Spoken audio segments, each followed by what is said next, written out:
Bien, sur ce, la parole de Dieu. Vous vous souvenez, hein, cette nourriture. L'homme ne vivra pas de pain seulement, mais de toute parole qui sort de la bouche de Dieu.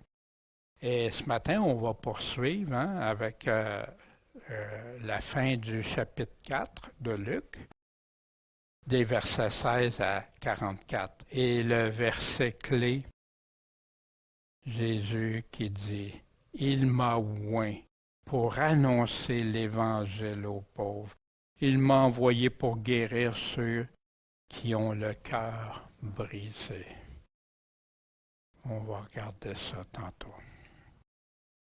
La semaine dernière, hein, on a vu le malin, les pièges du malin, les tentations. Même Jésus, le Fils de Dieu, tenté et éprouvé dans le désert. Puis il y en a beaucoup dans le monde chrétien qui pensent qu'ils sont à l'abri de tout ça. Et c'est ceux qui peuvent être les plus vulnérables aussi. Soyons prudents. La nourriture de Dieu, sa parole, qu'est-ce qu'il nous dit? C'est ça qui nourrit notre âme. Puis, qu'est-ce qui est écrit? C'est toujours là, comme Jésus nous a enseigné, toujours revenir à ce qu'il est écrit. Tenter Dieu. On a vu comment le malin a piégé Jésus pour essayer de tenter Dieu. Ben, jette-toi en bas, il va te protéger. En passant, ça me rappelle l'histoire des chrétiens qui disaient, ben moi, c'est pas grave les limites de vitesse, Dieu me protège. Mais il avait oublié hein, la parole qui dit de suivre les règlements, les lois des autorités. Des interprétations ou des préconçus. Le malin a approché Jésus en utilisant les Écritures. Fait comment il a interprété tort de l'Écriture? C'est ce qu'il a fait.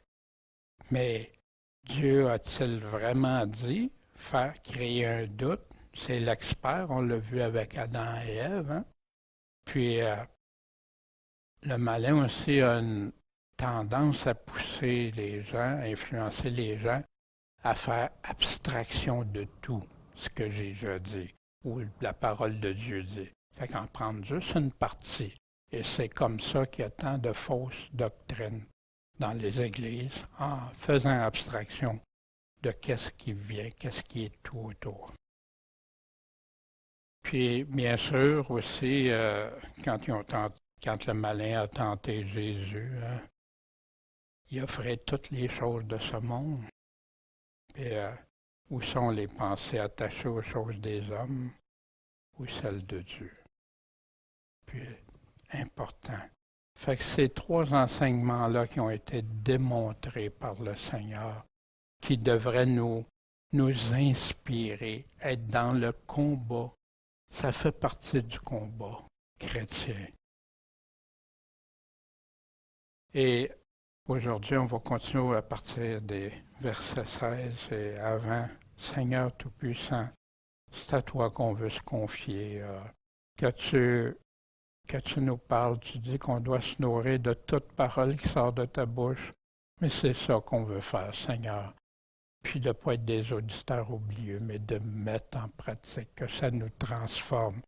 Les choses qu'on connaît, que ça nous affermisse davantage. Puis peut-être parfois pour aider d'autres que tu mets sur notre route, Seigneur. Fait que fortifie-nous dans ta parole, s'il te plaît, que tu nous nourrisses en ton Saint-Nom, Jésus, Maître et Sauveur. Amen. Au verset 16, et Jésus vint à Nazareth. Nazareth, la ville d'où il venait, d'où il avait été élevé. Il est né à Bethléem, bien sûr, pour réaliser des prophéties, mais après ça, il a vécu à Nazareth. Puis il est entré, selon son habitude, hein, sa coutume, le jour du sabbat, dans la synagogue, parce que c'était là qu'un juif qui croyait en Dieu allait à chaque samedi, chaque sabbat. Puis en passant, on ne sait pas, ça commence au coucher du soleil, le vendredi soir, et ça se termine au coucher du soleil le lendemain, le samedi. Fait que ici, il s'est levé pour faire quoi? Pour lire. Mais lire quoi? Qu'est-ce que Jésus a lu? Fait que c'est à son tour, on lui présente le livre du prophète Ésaïe. Vous avez déjà vu, hein, c'est tout roulé. Il y en a encore, hein, le peuple en Israël, ils ont souvent ça. Dans les synagogues, ils ont ça, c'est des rouleaux, hein, puis qui déroulent. Puis il prend le livre du prophète Ésaïe, puis il trouve l'endroit où il était écrit. En passant, il n'y avait pas de chapitre puis de verset.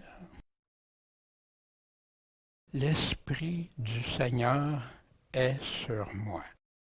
C'est pourquoi il m'a oint. Christ, oint, Messie, c'est la même signification. Pourquoi? Pour annoncer l'Évangile à qui? Aux pauvres. Puis pauvre peut avoir aussi, comme on voit dans Matthieu 5 aussi, pauvres en esprit, ceux qui se reconnaissent qui sont brisés d'esprit, ceux qui sont, il m'a envoyé pour guérir qui? Ceux qui ont le cœur brisé, pas des cœurs arrogants, hautains et tout ça, ceux qui sont brisés devant Dieu. On parlait ce matin des personnes qui reconnaissent qu'ils ont offensé Dieu, des personnes des fois qui sont dans la souffrance, parce qu'ils ont subi des malheurs, de l'oppression et tout ça. Ils ont le cœur brisé. Pour publier la liberté aux captifs. Mais quels captifs? C'est ce qu'on va découvrir tout au long de l'Évangile et qu'on connaît déjà. Et le recouvrement de la vue aux aveugles. Et encore là, il le fait pour les véritables aveugles, hein? Même de naissance, comme les aveugles à reconnaître Dieu, à connaître les voies de Dieu. Pour rendre libres qui? Ceux qui sont dans l'oppression. Michel nous partageait dans sa prière tantôt, ceux qui vivent dans l'oppression. Vous savez, il y a plus de 50 quelques pays où les chrétiens subissent l'oppression allant à bien des endroits jusqu'à la mort. Mais ils gardent la foi, ils persévèrent jusqu'à la fin. Je sais qu'en Chine, j'ai reçu la semaine dernière un courriel qui nous disait qu'en Chine, ils ont commencé dans les écoles primaires à faire la chasse à tout livre religieux ou toutes ces choses-là, puis il y a une obligation de dénoncer, puis passant par les enfants qui voient tout dans les maisons. Puis pour publier l'année favorable du Seigneur. Maintenant, il y en a qui disent, l'année favorable, c'est le temps favorable. C'est une période de temps, ici, l'année. Voici d'où ils prenaient ça. Qu'est-ce qui est écrit dans ce que Jésus lisait? L'Esprit du Seigneur, de l'Éternel est sur moi, car l'Éternel m'a oint pour annoncer la bonne nouvelle aux affligés. Il m'a envoyé pour guérir ceux qui ont le cœur brisé, pour proclamer aux captifs la liberté et aux prisonniers l'ouverture de la prison, pour proclamer l'année de la bienveillance de l'Éternel. Mais ici, il y a quelque chose d'assez particulier, parce que le passage allait plus loin, mais Jésus a délibérément arrêté là. Puis c'est un des principes qu'on voit dans les prophéties, hein? Vous vous souvenez quand Pierre, comment ça qu'on les entend parler de notre propre langue?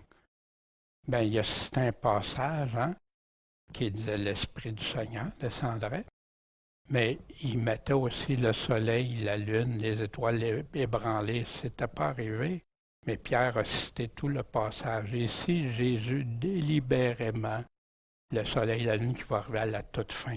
Fait que souvent dans les prophéties, il y a une chose, mais qui couvre une longue période. Mais nous, parce qu'on pense que c'est juste dans une phrase ou un verset que c'est là. Voici la suite.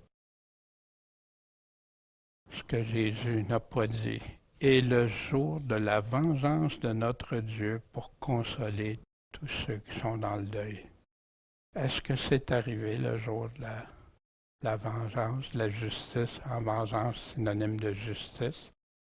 Mais non. Mais Jésus a arrêté délibérément là, parce que ça s'en vient.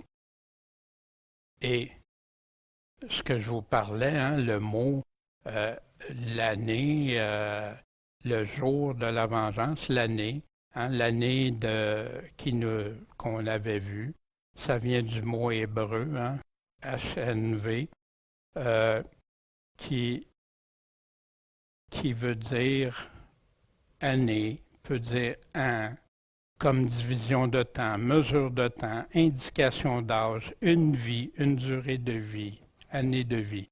Fait que quand il dit publier l'année, parce que c'est important, parce qu'il y en a qui prennent le mot année, puis juste un an. Non, non. Le temps, sa signification, c'est le temps.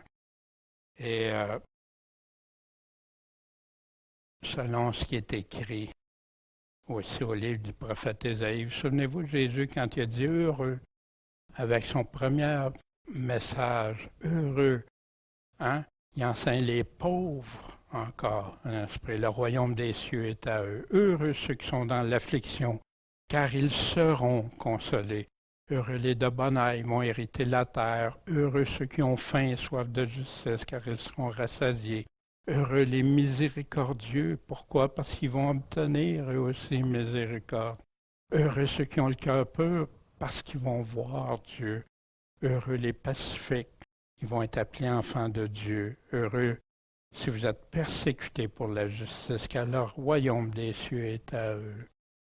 Wow, Jésus pour publier ce qui était dit dans Ésaïe, qui leur apportait une bonne nouvelle, une espérance dans tes souffrances, que ce soit pour tes souffrances que tu vis, que ce soit pour les faussetés, que ce soit pour l'arrogance que tu subis, les injustices que tu subis, l'injustice que tu vois se passer encore, hein, comme on voit ce qui se passe partout. Ben, Jésus est venu pour ça. Puis si vous êtes persécutés parce que vous restez selon le Seigneur, qu'on vous dit des injures, réjouissez-vous, votre récompense est grande dans les cieux. Ils ont persécuté les prophètes, dont le plus grand prophète qu'il y a eu sur la terre, Jésus-Christ même. Puis après avoir lu le passage d'Ésaïe, il replie le livre, puis il le rend au ministre, hein, si vous voulez, le chef de la synagogue ou le pasteur, ou appelé. Il s'assit et les yeux de tous dans la synagogue est arrêté sur lui. C'est Jésus qui parle, puis il avait entendu parler beaucoup de Jésus, puis là il était dans sa patrie, dans son coin, puis là qu'est-ce qui va se produire? Alors il commença à leur dire, cette parole de l'Écriture que je viens de vous lire, elle est accomplie, réalisée aujourd'hui, et vous l'entendez. Et vous voyez pourquoi aussi hein, qu'il a arrêté avant la suite à venir. Hein? Parce que, comme Jésus disait, il est venu pour publier un temps de grâce, un temps de faveur du Seigneur. Puis, c'est comme Jésus, il dit, je ne suis pas venu pour condamner le monde, pour le juger, là, mais si vous me rejetez, vous rejetez mes paroles, c'est eux autres qui vont vous condamner à ce jour-là. Puis là, tous lui rendaient témoignage et admiraient les paroles de grâce qui sortaient de sa bouche. Waouh, c'est beau ce qu'il dit! Mais continuons. Tu sais, ça vous est déjà arrivé, vous avez entendu quelqu'un parler, vous dites waouh, waouh! Ben, c'est ça. Mais là, n'est-ce pas le fils de Joseph? Puis là, Jésus leur répond. Il leur dit, vous me direz sans doute ce proverbe, médecin, guéris-toi toi-même. Fais aussi ici, dans ta patrie, tout ce que nous avons entendu dire que tu as fait à Capernaum, où Jésus avait fait des miracles extraordinaires que personne n'avait jamais vus se produire.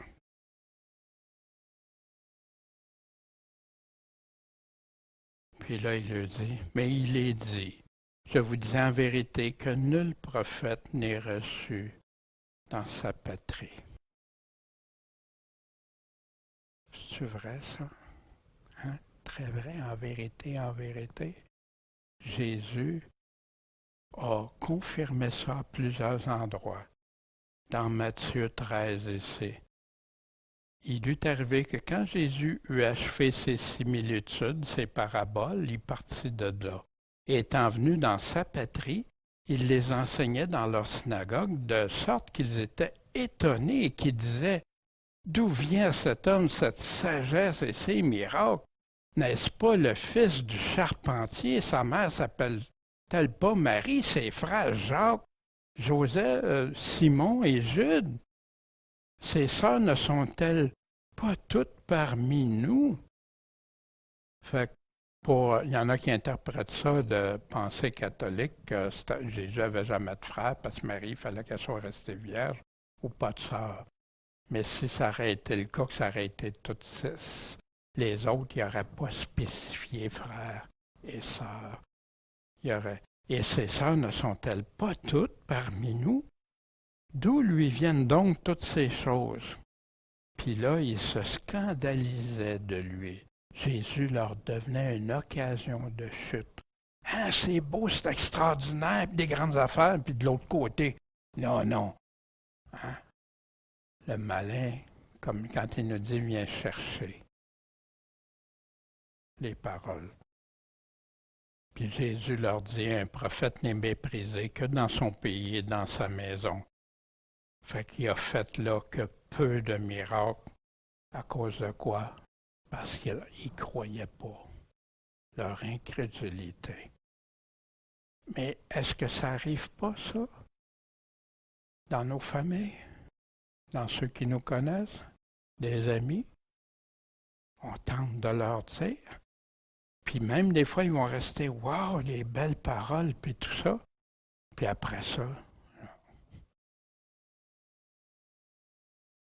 je vous dis en vérité, Jésus continue pour leur démontrer des points importants qu'on va voir.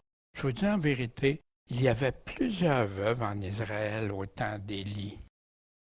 Lorsque le ciel fut fermé 3 ans et 6 mois, 42 mois ou 1260 jours, tellement qu'il y eut une grande famine par tout le pays. Néanmoins, Élie ne fut envoyé chez aucune d'elles, si ce n'est chez une femme veuve de Sarepta en Sidon, pas en Israël. Et ça, je vous invite, si vous voulez aller lire ça, vous avez ça dans 1 Roi au chapitre 17. Vous avez l'histoire de ça qui est très, très intéressante. Le ciel fermé 3 ans et 6 mois. Allons voir ici Jacques qui est en train de nous parler d'un sujet important et qu'on parlait ce matin encore. De quoi il parle ici? De prière, d'efficacité de prière. quelqu'un parmi vous souffre-t-il? Qu'il prie, en Jacques au chapitre 5. Quelqu'un est-il dans la joie? Ben, qu'il chante des cantiques. Quelqu'un est-il malade parmi vous qui appelle les anciens de l'Église et que ceux-ci prient pour lui en loignant d'huile au nom du Seigneur? Fait qu'il y en a qui ont amené ça partout, loin d'huile, hein. Simplement, c'était fait comme ça. Mettant de l'huile sur la personne où pensait blessure. Jésus s'en sert aussi dans la parabole du Samaritain. Et la prière de la foi sauvera le malade. Prière que tu crois, que tu crois que Jésus est capable de le faire. Parce qu'il y en a beaucoup, leur incrédulité leur empêche le Seigneur d'accomplir des choses. Le Seigneur le relèvera. Et s'il a commis des péchés, ils lui seront pardonnés. Parce que ça arrive, pas toutes les maladies, Jésus a été très clair sur ça. Il y a des maladies que c'est pour démontrer la gloire de Dieu, donc ça permet à Dieu d'intervenir et de faire quelque chose de grandiose dans leur vie. Les délivrer ces captifs de maladies. Il y en a d'autres, c'est à cause de leur vie, de leur voie, leur cheminement de péché. Mais si c'est ça, si c'est à cause de ça, ça va lui être pardonné. Confessez vos fautes les uns aux autres. Qui est parfait ici? Hein? Il y en a juste un qui est parfait.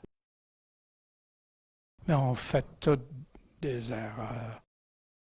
On trébuche toutes en quelque part. Mais quand ça arrive, c'est pas un permis pour trébucher. Oh ben, je vais trébucher, je vais trébucher. Non, non. Mais quand je trébuche, j'ai fait quelque chose qui a été offensant à Dieu ou à mon prochain. Avoue-le, confesse-le. Et priez les uns pour les autres. Pourquoi? Afin que vous soyez guéris. Juste des péchés? Non, guérir l'âme. Jésus est venu guérir l'âme. C'était ça le point important. Car la prière fervente du juste, fervente, hein, du juste, a une grande efficace. Il y en a qui prient, hein, mais qui ne prient pas bien parce qu'ils demandent pour la convoitise, pas ce que tes besoins, tu as vraiment des besoins, tu as des besoins, mais leur convoitise. Et c'est contraire à ce que Dieu demande dans sa parole, mais il continue à prier pour ça. On a plein d'exemples, des sectes qui sont partis comme ça. Dieu disait quelque chose, eux, ils pensaient à autre chose, puis ils continuaient à prier Dieu. Ah, vous voulez ça? Prenez-le votre égarement. Moi, je dis non, vous autres, c'est oui. Il les laisse à leur choix. Puis là, il va parler ici d'Élie. Élie était un homme sujet aux mêmes affections que nous. C'était un homme comme nous. Il croyait Dieu, par exemple. Il croyait que la puissance de Dieu. Néanmoins, il pria avec instance pour pas qu'il y ait de pluie. Puis il n'y a pas eu de pluie sur la terre pendant 3 ans et demi. Imaginez les dégâts. Puis il pria de nouveau, et le ciel donna de la pluie, et la terre produisit son fruit. Imaginez, c'est-tu Élie qui était puissant? C'est Dieu Tout-Puissant qui l'a fait, parce qu'il écoute quand ses enfants lui demandent des choses. Puis toutes les choses qui sont selon sa volonté, il les accorde. Mais des fois, pas dans le temps qu'on pense qu'il va le faire, mais il l'accorde. Et, frères, si quelqu'un de vous s'écarte de la vérité, qu'un autre l'y ramène, qu'il sache que celui qui a ramené un pécheur du sentier de l'égarement, quand tu t'égares, c'est péché. Les gens ne le réalisent pas, mais c'est ça que la Bible nous dit. On a plein d'autres passages dans le Nouveau Testament qui le confirment. Ça sauverait un homme de la mort, puis couvrait une multitude de péchés, parce que quand tu es dans l'égarement, tu commets beaucoup d'offenses envers Dieu, puis sûrement envers ton prochain. Et voici, Jésus vient d'utiliser Élie, puis la pluie. Puis là, il va utiliser un deuxième exemple. Il y avait aussi plusieurs lépreux en Israël au temps d'Élisée, le prophète, celui qui a suivi Élie. Toutefois, aucun ne fut guéri, si ce n'est Naaman, le Syrien, encore quelqu'un en dehors d'Israël. On a toute cette histoire-là dans 2 Rois au chapitre 5. Fait que là, après que Jésus ait dit ça, ils ont changé du tout au tout. Ils étaient dans l'admiration. Ils étaient waouh, waouh, waouh. Puis là, remplis de colère dans la synagogue en entendant ces choses que Jésus venait de dire. Mais qu'est-ce qui se passe?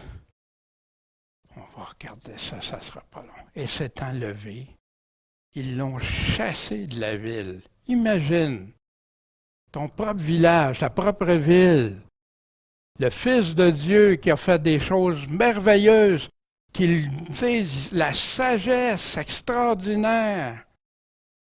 Puis là, ils sont rendus à le chasser, mais non seulement le chasser, ils l'ont amené jusqu'au sommet escarpé de la montagne, qui est haute, sur laquelle leur ville était bâtie, pour le réprimander. Non, le précipiter, le tuer.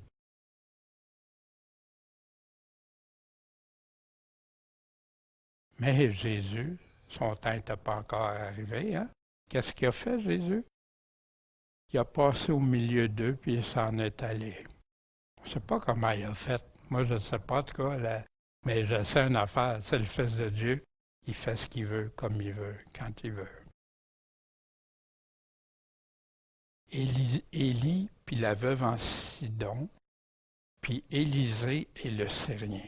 Pourquoi tant de colère? Pourquoi? Jésus a choisi 2 exemples qui illustraient bien que tout comme les prophètes Élie et Élisée, les miracles se feraient plutôt avec des inconnus, étrangers, qui croyaient en lui, puis qui l'accueilleraient favorablement. Jésus ne force pas. Avez-vous déjà vu Jésus forcer? Il peut intervenir. Il est intervenu dans la vie. Exemple, Paul, il est apparu à Paul. Oui, il peut choisir de faire ce qu'il veut, comme il veut, quand il le veut, sauf que Paul a eu à faire son choix, sa décision. On en parlait ce matin pendant 3 jours. 3 jours et 3 nuits à réfléchir. Puis on sait que c'est quand un homme de Dieu a été le voir pour pardonner de ses péchés, puis prendre le baptême, la rémission des péchés et tout, que Paul s'est vraiment converti et qu'il a reçu l'Esprit. Avant, il ne l'avait pas. Pourtant, il avait rencontré Jésus. L'endroit même où Jésus avait vécu ne verrait pas de miracle comme ailleurs. La raison est simple, leur incrédulité, puis le rejet de Jésus. Pourtant, ils savaient tout ce qui s'était produit. À Nazareth, tout. Vous vous souvenez quand on a vu les sacrificateurs, puis qu'est-ce que les sacrificateurs ont dit, puis pourquoi nommer Jean-Baptiste, Siméon, les déclarations qui ont été faites, le massacre à Bethléem qui confirmait la réalisation de la prophétie, à Rama, à Bethléem, le massacre des enfants.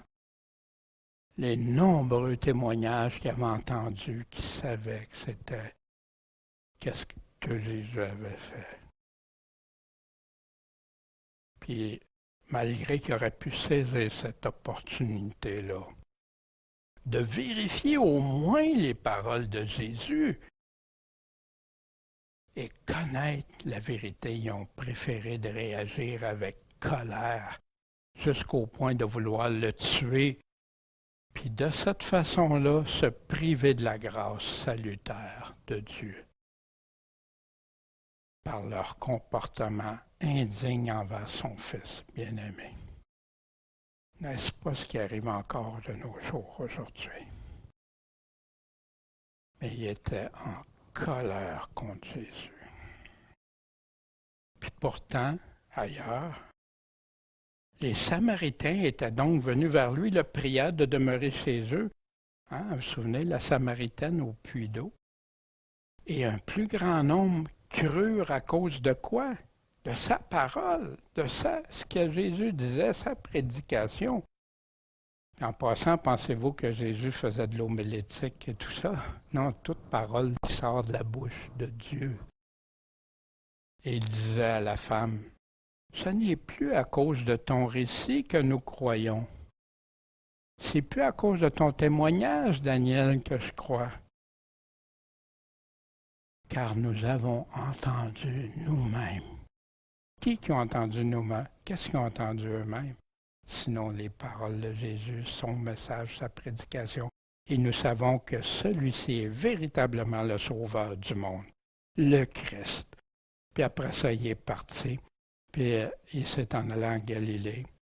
Puis Jésus lui-même avait déclaré qu'un prophète n'est pas honoré dans son pays. Lorsqu'il fut arrivé en Galilée, il a été bien reçu par les Galiléens qui avaient vu tout ce qu'il avait fait à Jérusalem, parce qu'eux autres aussi avaient été à la fête. Voyez-vous, dans son propre endroit, rejeté. Ailleurs, les Samaritains que les Juifs détestaient pour la plupart, parce que c'était un mélange en juifs et non-juifs des mariages. Puis eux, ils étaient ouverts à recevoir. Comme Jésus a dit, l'exemple du Syrien et de la veuve se réalisait ailleurs. Et il descendit chez des gens de Capernaum, ville de Galilée. Puis pourquoi qu'il allait là? Il les enseignait tous les jours de sabbat. Tous ceux qui voulaient entendre la parole. Et ils étaient étonnés de sa doctrine. Eux autres, ils entendaient de la théologie. La théologie, même parfois, qui venait de livres qui étaient vraiment plus selon Dieu, parce qu'ils n'entendaient pas juste la parole de Dieu.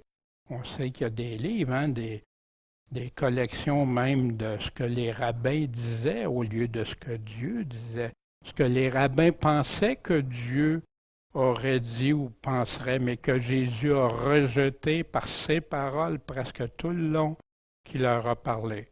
Oui, il y avait du vrai. Vous auriez, oui, c'est fait ce qu'ils disaient, mais agissez pas comme eux font. Puis quand ils disent plus comme Dieu, t'écoutes plus. Puis voici, hein, dans Matthieu 7, quand Jésus a achevé ses discours, le peuple fut étonné de sa doctrine. Puis ça revient souvent, wow! Son enseignement, qu'est-ce qu'il nous dit? Puis c'est ça que Jésus nous a demandé d'aller porter son enseignement, sa doctrine, c'est ça, évangéliser. Parce qu'il les enseignait comme ayant autorité et pas comme les scribes. Vous savez, aujourd'hui, on a plein de scribes de théologie qui disent toutes sortes de choses. Mais là, il y a trop, tu sais, mais Jésus, c'est clair, net, précis. Mais de quoi Jésus est en train de parler quand il est en train de dire « Entrez par la porte étroite, resserrez la vie, peu la trouve. » C'est de ça qu'il est en train de leur dire quand il parlait avec autorité, sa doctrine, puis c'était clair. Large et spacieuse la porte de la perdition. Peu trouvent la porte étroite, beaucoup entrent dans la porte de la perdition. Gardez-vous des faux prophètes, faux pasteurs, faux ci, faux ça. Ils sont en habit de brebis, wow, ils ont l'air tellement, mais c'est des loups ravissants. Des loups qui travaillent pour qui? C'est pour ça que j'ai déjà dit d'être en garde. Il y a plein de mises en garde pour ça. Puis vous les reconnaîtrez comment? Par leurs fruits. Est-ce que c'est des fruits selon Dieu? Est-ce qu'ils ont des fruits de repentance? Est-ce que c'est des fruits qui portent à aimer Dieu, à obéir à Jésus, à le suivre? Voici qu'est-ce qu'il disait aussi, qui parlait avec autorité. Pas tous qui me disent Seigneur, Seigneur, qui entrera dans le royaume des cieux, mais celui-là seul qui fait la volonté de mon Père. Plusieurs vont dire Seigneur, Seigneur. Hein? Quand on voit ça, Seigneur, Seigneur, oh, la lumière rouge s'allume, là. Prophétisez, chassez des démons, faites des miracles en ton nom. Mais il va répondre, je ne vous ai jamais connu, vous qui faites le métier de péché, d'iniquité. Puis voici. Donc, tout rattaché à ça, quiconque entend ces paroles que je dis et les met en pratique, voici l'homme prudent qui a bâti sur le roc. Mais celui qui entend puis qui ne met pas en pratique, un insensé, une vierge folle, sur le sable, la maison est tombée grande de sa ruine. Jésus parlait, il était étonné de sa doctrine, puis avec autorité. Puis c'est ce qu'on a besoin encore d'entendre. Moi, ça fait pas 30, peut-être, je n'ai pas fait le calcul, peut-être près de 40 ans, là. Puis ces paroles-là me parlent encore. Wow! Puis si je les aurais écoutées plus attentivement au début, ça m'aurait évité bien des difficultés de parcours, de l'incompréhension des autres paroles de Jésus. Ah, il y avait dans la synagogue un homme possédé d'un esprit immonde. Un esprit immonde, hein? Un esprit malin, un esprit qui c'est pas l'esprit de Dieu. Puis qui se criait à voix haute. Ah, qu'est-ce qu'il y a entre nous et toi, Jésus de Nazareth? Es-tu venu pour nous perdre? Je sais qui tu es, le Saint de Dieu. Hein? Il y en a qui disent, ben si tu confesses Jésus, tu dis que Jésus, hein, t'es sauvé. Ah non, même la femme qui avait le python, l'esprit de python, hein, puis que Paul a fait taire, elle disait la vérité. Puis c'est ça qui confond les gens, la fausseté, gardez-vous, parce qu'il y a de la vérité dans ça. Parce qu'il n'y aurait aucune vérité, les gens n'embarqueraient pas dans ça, à moins d'être des fantaisistes, là, puis des choses. Je sais qui tu es, le Saint de Dieu. Il connaissait le Seigneur. Et ça démontre le monde des ténèbres et le monde de la lumière, le monde de Dieu, le royaume de Dieu et le royaume des ténèbres. Ça existe. Jésus confrontait ça. Et Jésus, le menaçant, lui dit, « Tais-toi et sors de cet homme. » Hein, comme Paul, quand il a dit à la femme avec l'esprit de Python, « Tais-toi. » Et le démon, après l'avoir renversé au milieu de l'assemblée, sortit de lui sans lui faire aucun mal. Jésus parle, l'esprit immonde sort. Savez-vous, aujourd'hui, il y en a beaucoup qui sont dans des institutions, puis qu'on leur dit qu'ils ont des maladies, ils ont des hallucinations, des visions. Puis, comprenez-moi bien, je ne suis pas en train de dire que tous c'est ça. Mais plusieurs ont ces problèmes-là. Jésus venait guérir ceux qui avaient ces problèmes-là, puis qui n'étaient pas dans des institutions. Il y avait toutes sortes de choses. Puis on a plein de descriptions dans le Nouveau Testament. Qu'est-ce que ça les portait à faire? On va voir juste quelques-uns. Je sais qui tu es, le Saint de Dieu. Puis encore là, dans Marc, hein, Marc, en passant, met beaucoup d'emphase sur le chasser les démons, le royaume des ténèbres. Qu'est-ce que Jésus a fait? Il se trouva dans leur synagogue un homme possédé d'un esprit immonde. Hein? Fait qu'encore là, Jésus il a dit, il répète les mêmes choses. Mais qu'est-ce que ceci? Il se demandait, quelle est cette nouvelle doctrine? Parce qu'il n'avait jamais vu ça avant, délivrer des esprits impurs. Car il commande avec autorité, même aux esprits immondes,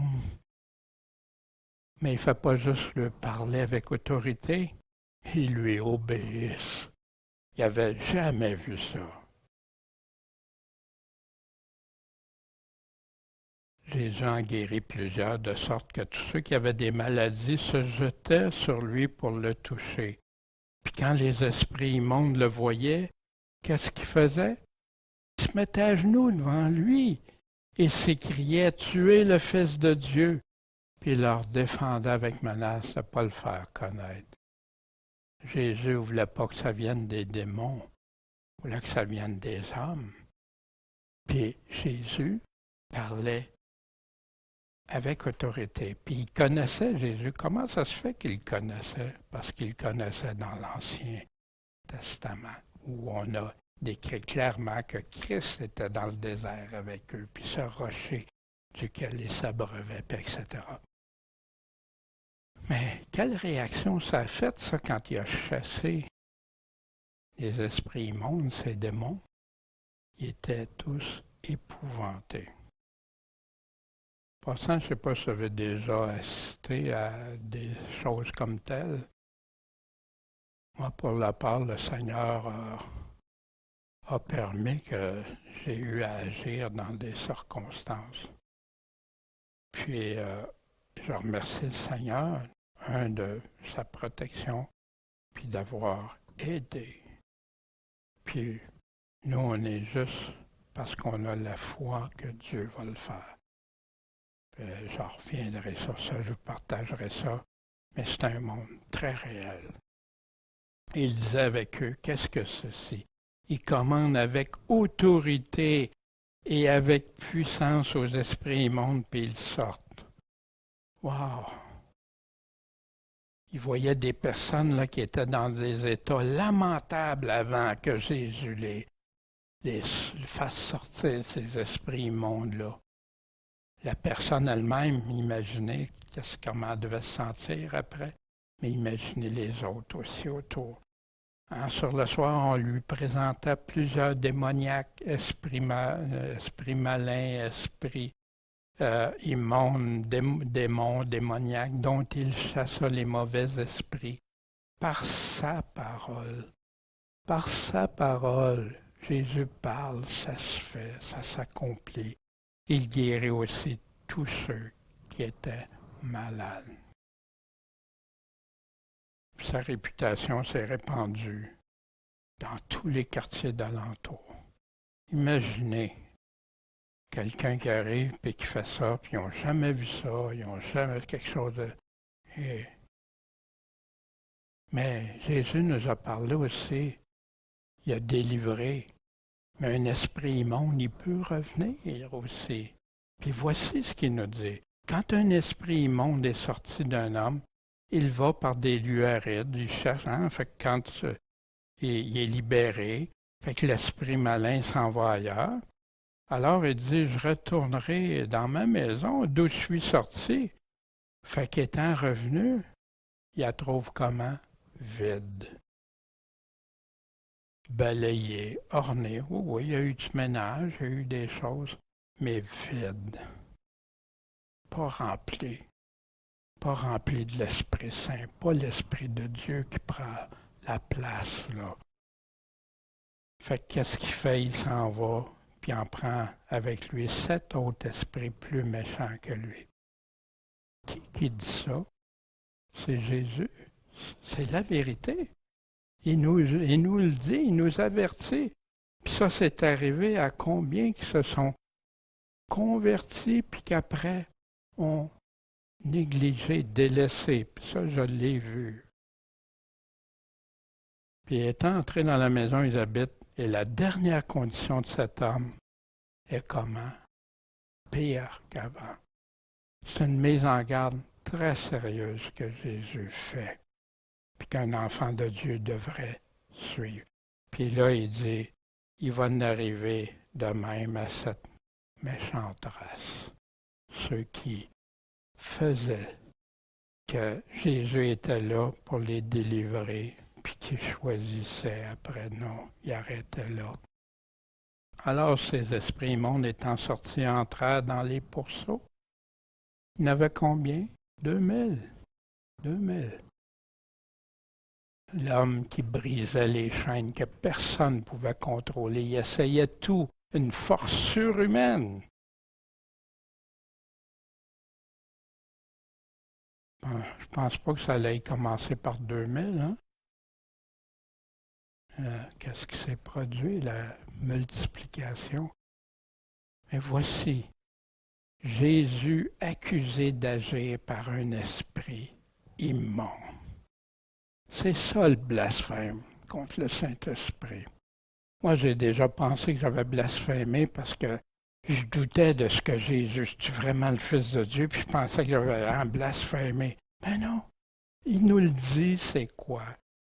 Le contexte du texte même va nous donner la vraie réponse. Qu'est-ce que c'est le blasphème du Saint-Esprit? Puis beaucoup de chrétiens se sont tourmentés avec ça. Puis ont entendu toutes sortes de choses. Puis il y en a qui disent, ah, c'est parce que tu as refusé Jésus. Mais on va voir si Jésus dit ça ici. Je vous dis en vérité que toutes sortes de péchés seront pardonnés aux enfants des hommes. Hein, bien sûr, si on se repent, on lui demande de nous pardonner. Et les blasphèmes qu'ils auront blasphémés. Mais que quiconque aura blasphémé contre le Saint-Esprit n'en obtiendra jamais le pardon, mais il sera sujet à une condamnation éternelle. Wow! Clair! C'est réglé, fini. Pour ça, ça nous traumatise aussi quand on lit ça la première fois. Jésus parla ainsi. Pourquoi il a parlé comme ça? Parce qu'il disait qu'il était possédé d'un esprit immonde. C'est pour ça. Au lieu de dire wow, ou simplement dire hey, ça se peut que ce soit l'Esprit de Dieu. Même pas. Voyez-vous. Et ça, il connaissait tout, il savait tout le reste, mais il préférait dire que l'Esprit de Dieu qui agissait en Jésus-Christ. Wow.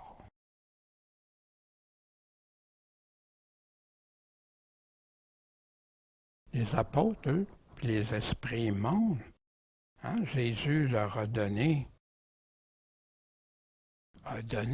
aux apôtres, puis aussi à d'autres qui croient en lui.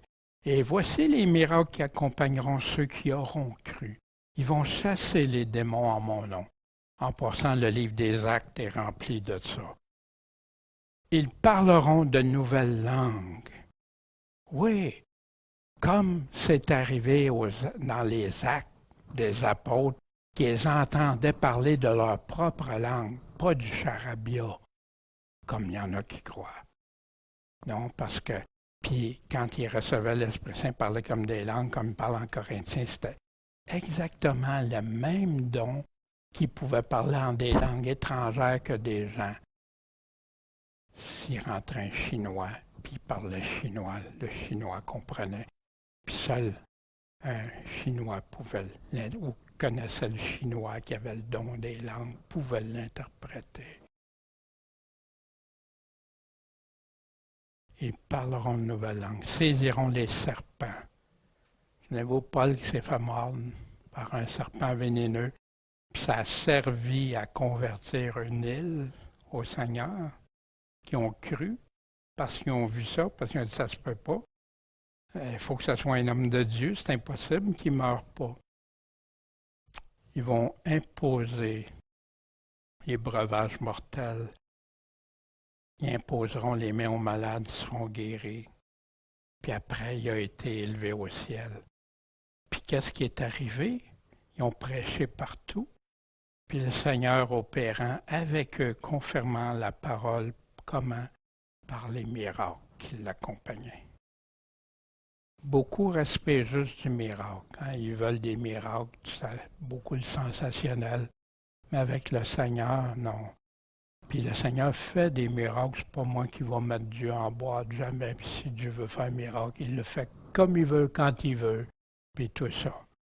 Moi, je sais que pour ma part, le miracle qu'il a fait dans ma vie, c'est de me transformer.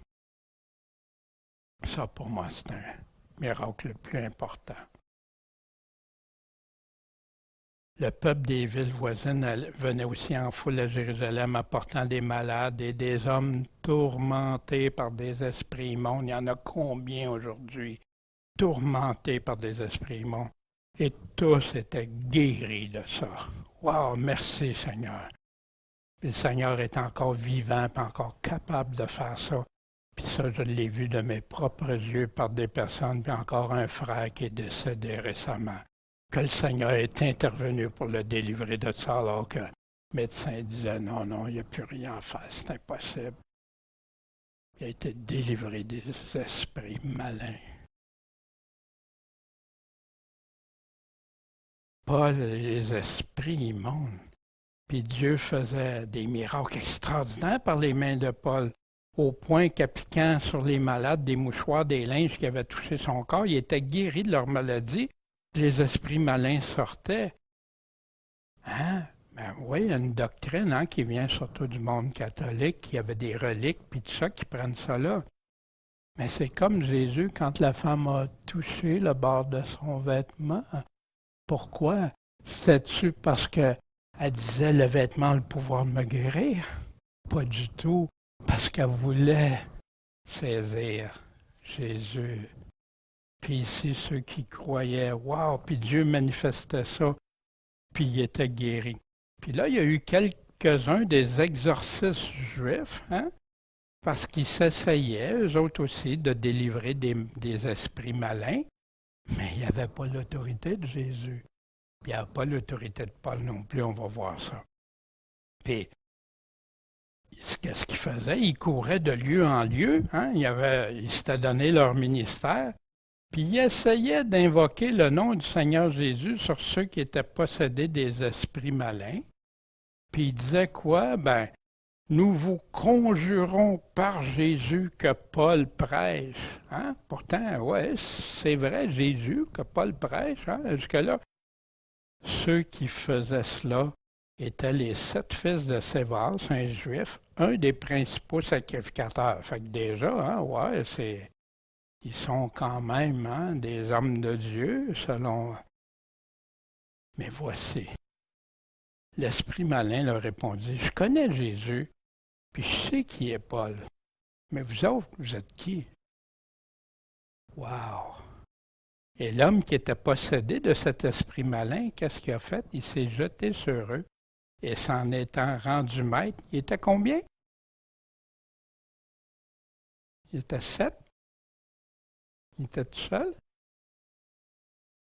Les maltraita tellement qu'ils s'enfuirent de la maison, nus et blessés. Ça a brassé. Pas à peu près. Puis en passant, c'est arrivé dans le monde aussi qu'il envoyait des prêtres pour chasser des démons, puis qu'il y a eu des scènes similaires à ça. Imaginez. Au nom de Jésus. On ne peut pas s'amuser avec ça. On ne peut pas jouer avec ça. Puis c'est seulement dans la foi totale en Jésus-Christ. Ça fut connu de tous les Juifs et tous les Grecs qui demeuraient à Éphèse. Ça fait le tour vite, ça. Ils ont été tous saisis de crainte et le nom du Seigneur Jésus était magnifié. Fait que ce qui a servi pour des gens qui voulaient se prétendre, qui voulaient faire les choses, ils n'ont pas réussi. C'est comme Paul, il dit, quand tu prêches Jésus, tu sais, mais Dieu va être glorifié, mais il n'est pas en train de dire c'est correct ce qu'ils ont fait. Mais Dieu ça peut nous attirer d'autres pareils, au Seigneur.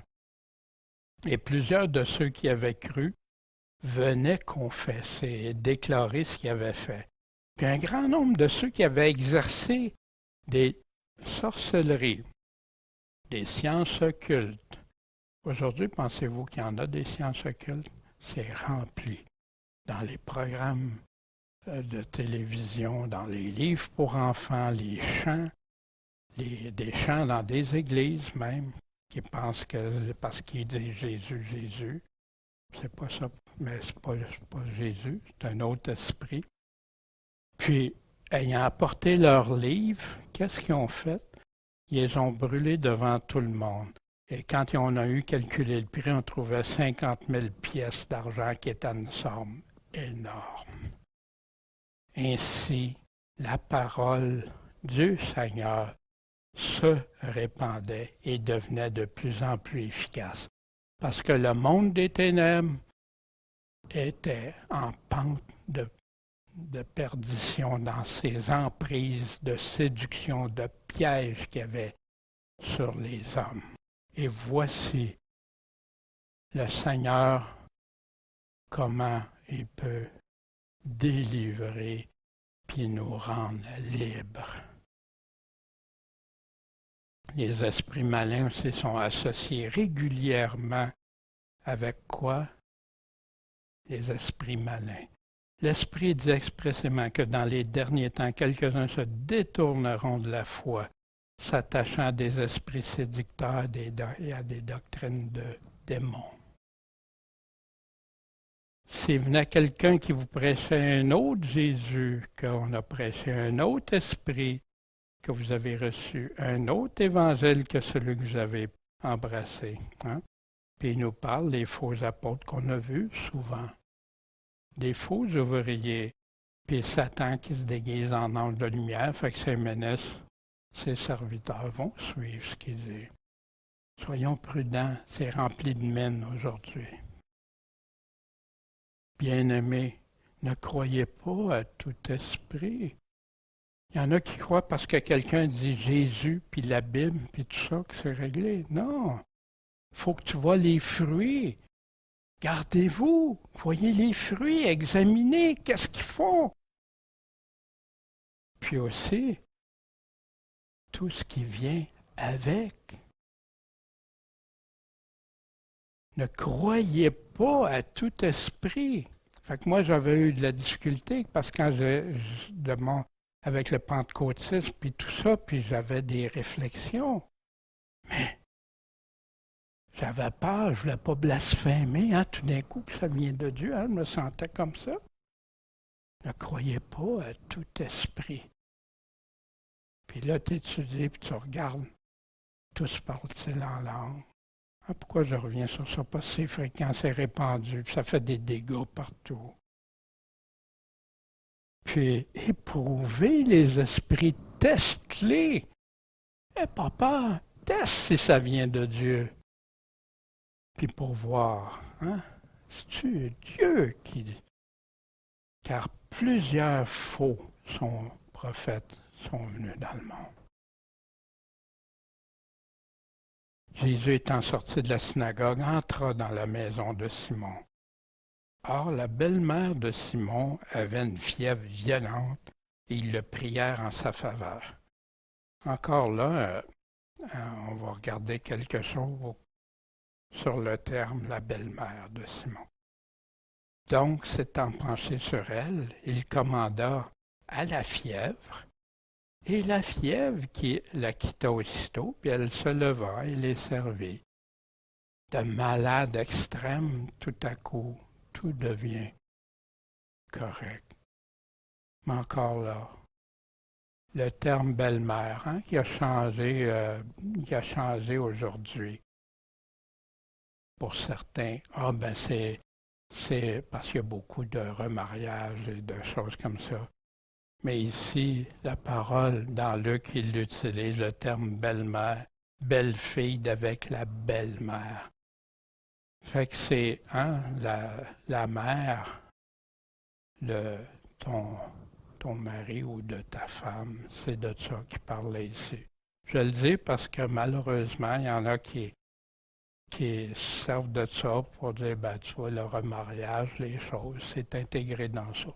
En tout cas, quand le soleil fut couché, tous ceux qui avaient des malades atteints de diverses maladies, les lui amenèrent puis les guérit en imposant les mains à chacun d'eux. Ça revient constamment dans le Nouveau Testament, dans le ministère de Jésus, sa puissance, les guérisons. Puis aussi, les démons sortaient de plusieurs en criant, puis en disant « Tuez le Christ, le Fils de Dieu ». Puis encore là, ils les censuraient, puis leur permettaient pas de dire qu'il savait qu'il était le Christ. Dans Marc 1, quand le soleil était couché, il lui amenait tous les malades, les démoniaques. Puis il a guéri plusieurs malades, il a chassé plusieurs démons. Hein? Puis ça revient constamment.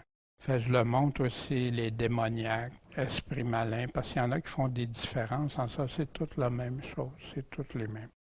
Mais les démons existent-ils encore? Hein? Voici Paul aux Corinthiens. Or, je ne veux pas que vous ayez communion avec les démons. Pensez-vous que Paul aurait écrit ça s'il n'existerait aucun démon? Tu crois qu'il y a un seul Dieu, tu fais bien, les démons croient aussi, puis ils en tremblent. Ils croient, ils confessent, ils ont la crainte de Dieu. Mais comment ça? Ben, il y en a qui pensent que non, les démons tremblent aussi. Le reste des hommes ne furent pas tués par ces plaies, hein? Puis ils n'ont pas arrêté ils ne se sont pas repentis des œuvres de leurs mains pour cesser d'adorer des démons. Toutes ces idoles-là, d'argent, de pierre, de bois, qui ne peuvent ni entendre ni marcher, mais ils sont appelés comment? Des démons. Mais c'est ça, les esprits malins aiment ces choses-là. Mais pourquoi Jésus a délivré? Pourquoi il faisait ça? On a vu tantôt dans Ésaïe, puis on va voir dans le Nouveau Testament. On lui présentait les démoniaques, les mauvais esprits, puis il guérissait, afin que s'accomplisse ce qui avait été dit par Ésaïe, encore le prophète, en ces termes. Puis là, il précise les mots. Il a pris nos langages, s'est chargé de nos maladies. Et voici le passage qui est en train de citer. Méprisé, délaissé des hommes de douleur, connaissant la souffrance, comme un homme devant qui on se couvre le visage, si méprisé qu'on n'en faisait aucun cas. C'est comme ça que Jésus souvent s'est fait recevoir. Cependant, il a porté nos maladies. Il s'est chargé de nos douleurs. Et nous pensions qu'il était frappé de Dieu, battu, affligé. Mais il était meurtri. Pourquoi? Pourquoi il a subi ça? Pour nos péchés, nos offenses. Et frappé pour nos iniquités. Le châtiment qui nous apporte la paix est tombé sur lui. Et par sa meurtrissure, nous avons quoi? La guérison. Des fois, il y en a qui pensent qu'ils n'ont pas besoin de guérison, ils ne sont pas malades ou ils ne sont pas avec des esprits. On a besoin de la guérison de notre âme avec Dieu. Nous étions tous errants comme des brebis, on suivait chacun son propre chemin. L'Éternel a fait venir sur lui l'iniquité de nous tous. Merci Jésus. Puis moi, le chapitre 53 d'Ésaïe m'a convaincu de la divinité de Jésus. C'est un très beau passage à lire, au complet. Puis, fait que là, il venait pour se faire guérir, tout ça. Puis Jésus était occupé, accaparé. Savez-vous ce que ça représentait des voyages dans ces temps-là, à chaleur, dans le désert, passer par les déserts, puis tout ça. Puis les longues heures, incroyables, sans fin. Puis dès que le jour parut, quelle heure ça peut être ça? Hein? Dès que le jour parut, il sortit. Puis allait où? Dans un lieu désert. Pourquoi qu'il allait dans un lieu désert? Il avait besoin, avec son Père, sa communion. Roxane nous parlait justement. Il y a plein de choses ce matin qu'on discutait avant. Et une multitude de gens qui le cherchaient sont venus jusqu'à lui. Puis il voulait le retenir, il ne voulait pas qu'il parte. Wow! Cet homme qui ne fait que du bien, des guérisons, des délivrances qu'on n'a jamais vues. Cet homme-là, quand il parle, on est dans l'admiration de ses paroles, la sagesse qu'il a, mais il voulait la retenir, mais il dit, mais il faut que j'annonce aussi le royaume de Dieu aux autres villes, car c'est pour cela que j'ai été envoyé, pour rendre témoignage à la vérité que Jésus dit à Pilate. Hein? Et il prêchait dans les synagogues de la Galilée. Fait que Jésus allait partout où les gens pouvaient entendre parler de Dieu. Et quel autre endroit que la synagogue où il y avait le rassemblement des Juifs croyants ensemble. Prenons quelques instants sur ce qu'on a vu. Pourquoi Jésus agit avec ceux qui croient en lui, puis ceux qui ne veulent pas croire? Il ne force pas. Il peut faire des choses pour intervenir, pour faire réaliser, comme il a fait pour eux. Il est intervenu, Jésus. Il leur a parlé. Ils ont entendu parler de ce qu'il avait fait. Tout ça, comme aujourd'hui, 2000 ans plus tard. Mais Jésus agit avec ceux qui croient en lui. C'est qui les esprits immondes? On a eu toutes sortes de descriptions de notre enfance, qu'est-ce que c'était et tout ça. Il y en a des vrais, puis il y en a des pas vrais. Éventuellement, Jésus va revenir à ça dans Luc, on regardera ça. Qu'est-ce qu'ils font? Ils tourmentent. Il y en a un qui donnait des crises, qui le jetait dans le feu. Un autre qui... la violence, un autre. Toutes sortes de choses. Ces gens-là étaient tourmentés. Et les esprits faisaient faire des choses immondes, horribles souvent, puis ils gardaient captifs. Mais qui peut délivrer de ces esprits immondes et les rendre impuissants? Gloire à Dieu, gloire à Dieu, gloire à Dieu. Dieu est capable. Puis moi, je suis heureux qu'il me l'ait démontré pour ma foi, parce que j'avais des doutes, des réserves. Mais Dieu l'a montré. Mais tu crois-tu vraiment, Daniel? Si tu crois vraiment, puis là, ça m'a poussé. Mais avant ça, mais Dieu le fait. Il te délivre. Comment réagissent souvent ceux qui ne veulent pas accepter la doctrine de Christ? Des réactions, hein? Qui peuvent aller même jusqu'à la violence, même vouloir tuer. C'est fort, hein? Je dis, ben non, ils ne veulent pas me tuer quand je parle de ça. Non, on peut tuer hein, de différentes façons, Jésus, dans le cœur même, tu sais, puis vouloir. Mais nous, le plus important, comment on doit réagir? Nous aussi, on a déjà été rebelles à la parole de Dieu. Nous aussi, prions pour eux. Continuons de marcher droitement, un témoignage vivant. Puis Dieu s'en occupera, ça appartient à Dieu. Mais nous, gardons la bonne attitude. Il va y avoir beaucoup de faux miracles et de doctrines de démons à la fin. Comment on peut se préserver de ça? C'est quoi la solution? Veillez, soyez sur vos gardes, priez, puis où on prend ce qu'on croit? Juste de ces paroles. Ça revient constamment, c'est ça. C'est la façon pour se garder des faux prophètes puis d'examiner les fruits que ça porte.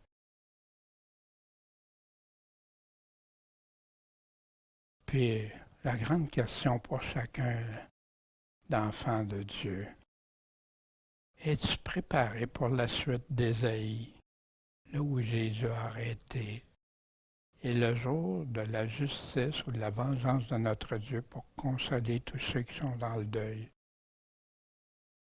Le Seigneur parle qu'il va y avoir une grande tribulation telle que jamais connue. Puis le Seigneur va venir accorder sa justice. puis nous veillons, prions, restons sur nos gardes. Puis voyons la puissance de Jésus. Est-ce qu'on y croit, la puissance de Jésus? Jésus a fait ces choses-là. Puis il est encore vivant là pour nous.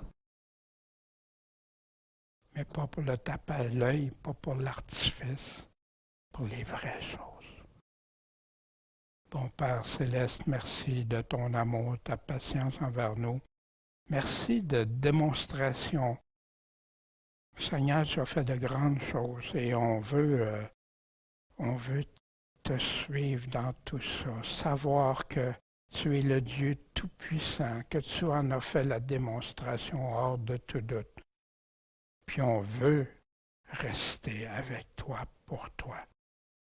Fait que donne-nous la sagesse, donne-nous ce que tu attends de chacun de nous, puis qu'on puisse te suivre dans l'amour, la persévérance et autant que possible la paix avec les autres, puis d'aimer notre prochain.